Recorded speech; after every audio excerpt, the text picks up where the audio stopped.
So I'm standing here in what will be the Holser's kitchen. I know it's hard to believe when you look around, there's not a lot of really finished product that's going on. We've been on the project now for 8 weeks. We've done all the demolition. We're in the process of rebuilding, and now all of the finishes are about to happen all at one time. And just like you see on those shows on TV, this really is the part of the project that is the most exciting, but it can be the most stressful too. We've got 4 to 5 trades that are happening each day, coming in, working on top of each other. And in a short while, the cabinets that are on the other side of the house are gonna be in here, and we're gonna be making some progress in putting this back together to be one of the nicest high-end projects, high-end kitchens that we've ever done.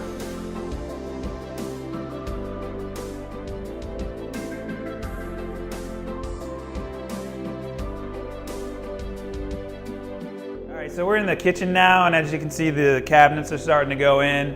About 2 days into the cabinet setting, and this area behind me here is going to be the main kitchen area. Right in front of me here is going to be another bar area. To the right is going to be the main stove and some built-in pantries. And then over to the side where you can't see here is just more cabinets. So there's going to be plenty of space for cabinetry, for food, and they're going to do a lot of entertaining. So this was a kind of a focal point in the job, and very nice and bright.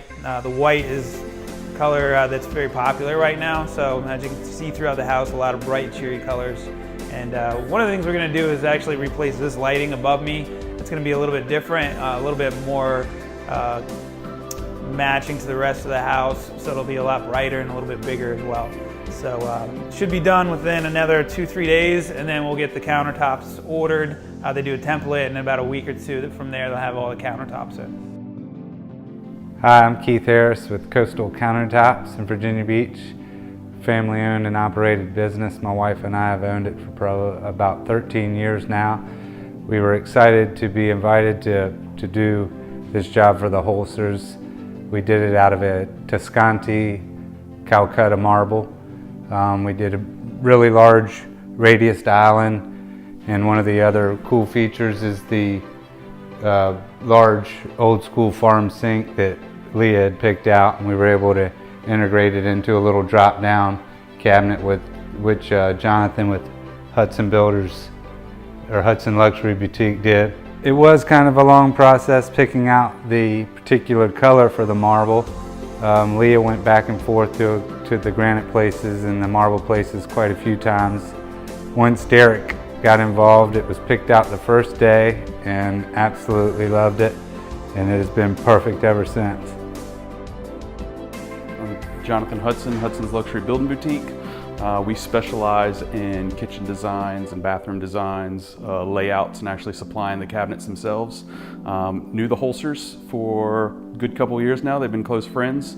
Came to us and had said they had bought a new house, and that it was a unique home, and the fact it had been an old barn at one time. So Leah especially was very adamant that it's kind of keeps some of the characteristics of a barn, but she still liked, you know, a little bit of elegance and classic design. So they came with a pretty good budget. They knew their budget before they came to us, which was extremely helpful because we represent a lot of different lines that can be extremely expensive and also, you know, much more affordable. So she actually fell right in the middle, and we maximized her with the best line we could for her budget, which was greenfield cabinetry. Allows us to do a lot of custom, unique features, but still, you know, an extremely well-built cabinet. So it was probably about a 6-week process. We worked with her through figuring out the designs, deciding what she wanted out of the space, and by the time it was all done, we came up with what you see here, which is just a classic white kitchen. We did a couple cool features in it where she wanted a beadboard backsplash and a kind of a antiqued blue finish. It was funny, it was very important when she came. She wanted blue somewhere, so that was the spot that we made sure we squeezed some blue in. At one time we had blue accent kitchens. She decided that was a little bit too much, so we did the blue backsplash, and we picked up a little bit of that in the countertops as well.